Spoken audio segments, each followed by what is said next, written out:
Hey guys, welcome to Sell Me a Movie, a subcategory here on the Cavalier Studios YouTube channel where what I do is I share my personal opinions on a film that I have either seen out in theaters or currently out on streaming. Today I will be going over the third installment in the Venom series, and that is Venom The Last Dance. Hello there, and good evening, ladies and gentlemen, and children. Now, Venom The Last Dance, it was directed by Kelly Marcel. Now, Kelly Marcel also co-wrote or part of the writers who have created the first Venom movie, as well as Venom Let There Be Carnage. She is actually the director of this one and the co-writer, because the other writer of this film is none other than Tom Hardy. Now, it does star, as you know, Tom Hardy, Chiwetel I'm not going to mispronounce his last name, but you'll know him by the face. He plays Strickland. Juno Temple, who plays Dr. Teddy Payne, or also known, of course, she becomes Agony, the Venom symbiote. And then you have Reese Ifans, who plays Martin. Stephen Graham, who plays Detective Mulligan, which, unfortunately, they don't do Patrick Mulligan justice in this film. Peggy Lou, who plays Mrs. Chen. Alana Umbach, who plays Nova. Clark Bako, who plays Sadie, and that is just about it as far as familiar faces, other than, of course, Noel. If you know Noel, he is a big antagonist of this film. He's not the main, I guess, creature that they fight at the end, but he is the main antagonist of this movie and continuation as well. And of course, Noel is played by none other than Andy Serkis. Now, for those of you who are Venom fans, we all know that when the first Venom movie came out, it was kind of like a hit or miss, right? We know the backstory about how Peter Parker found the symbiote on Battle World in the Secret Wars comic book, and then eventually that led to Amazing Spider-Man. And then from there, of course, he kind of had to take it off of him, which in turn, the symbiote felt disrespected, felt betrayed, and of course it latched on to Eddie Brock, a individual who was working at the Daily Bugle, as well as felt betrayed by Peter Parker, or was upset and wanted to destroy Peter Parker. Of course, when those two matched up, they became Venom. Now, Venom originally started as a villain and created by Todd McFarlane in the comic book series for Amazing Spider-Man, but now he has slowly become more of an anti-hero. Now, the films for Venom, of course, is all based on the Lethal Protector comic book series that was just a Venom solo series that does take place in San Francisco. Now, when the first Venom movie came out, us fans, we understood that we're not quite getting the Venom that we know in the comic books. However, I will say Tom Hardy and the way that they portrayed Venom, fantastic as far as the voice, the size, the large stature of Venom.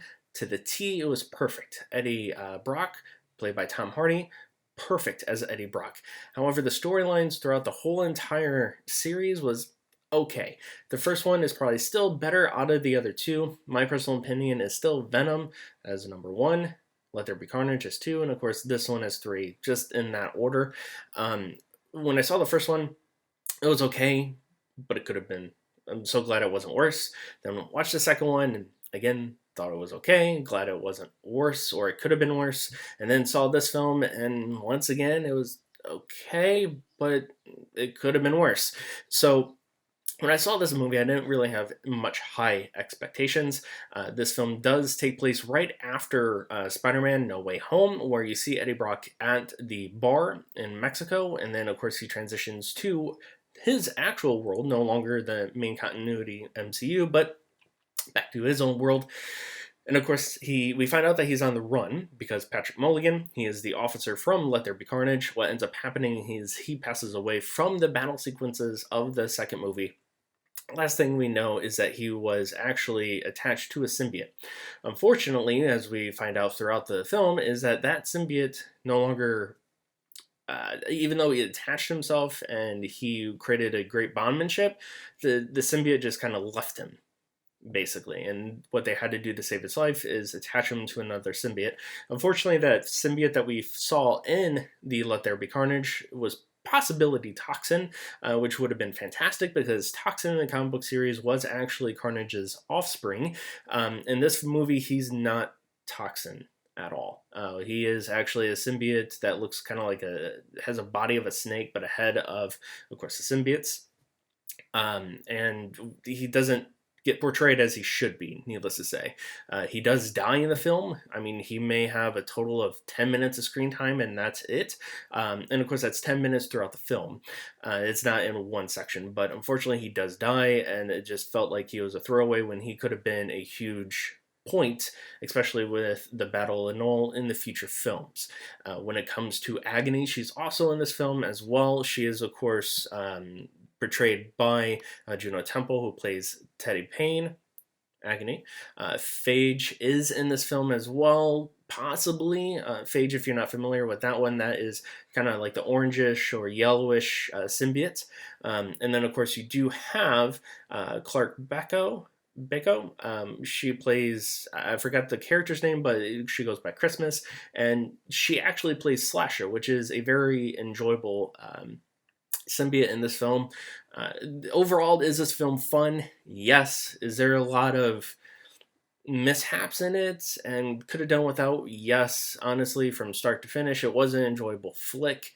There was a few points in it that I didn't really think that they needed, that they could have easily thrown away. Like, there is a dance sequence between Venom and Miss Chen that they could have done so much better with, as far as including her in the film and just done away with that. I do understand that they wanted to go with the more humor element of the film, but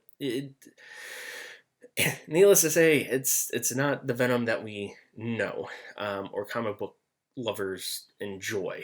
Don't get me wrong, I know a lot of people enjoy this Venom, but there's certain elements like this that, or even like the DJ sequence in the Let There Be Carnage, where it's kind of like, okay, it's dwindling the character, in my personal opinion. Obviously, you guys have your own personal opinion. If you feel like I'm wrong, hey, that's where the comments in the below actually take place. So leave your comment below if you disagree with that, but that's my personal take.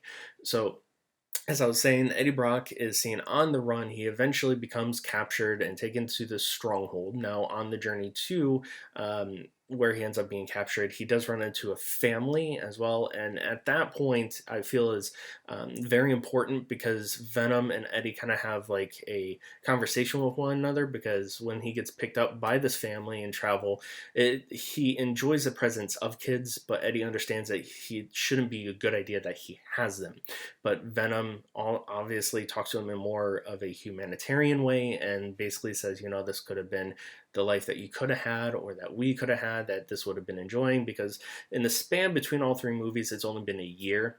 Of course, we don't see Eddie Brock's ex-girlfriend in this film. Unfortunately, she is out, but that's part of the film. You see a different humanitarian side of everything, and Venom is more based on humanity in that element and that sequence, just really focusing and honing on to family values. So I feel like that part is it is an important sequence. And then he's getting chased by the governmental agencies and stuff. That's really fun as well. At the very end, I thought it was okay. Again, they kind of just dismantled Patrick Mulligan to the point where it was like, there was no point of bringing him in this film. He should have just died or left a cliffhanger, because they didn't even make him Toxin, which is, again, disappointing. But at the very end sequence, if you love symbiotes, it looks like it could be a fun and enjoyable sequence. And in some cases, it really was at the very end with the battle. It just left more to be desired than what was provided. Maybe provide a little bit more of those symbiotes that we know, like Scream. That would have been fantastic, but Scream, unfortunately, is not in this film. So those are kind of like the hit or misses. Did I enjoy it? Again, yes.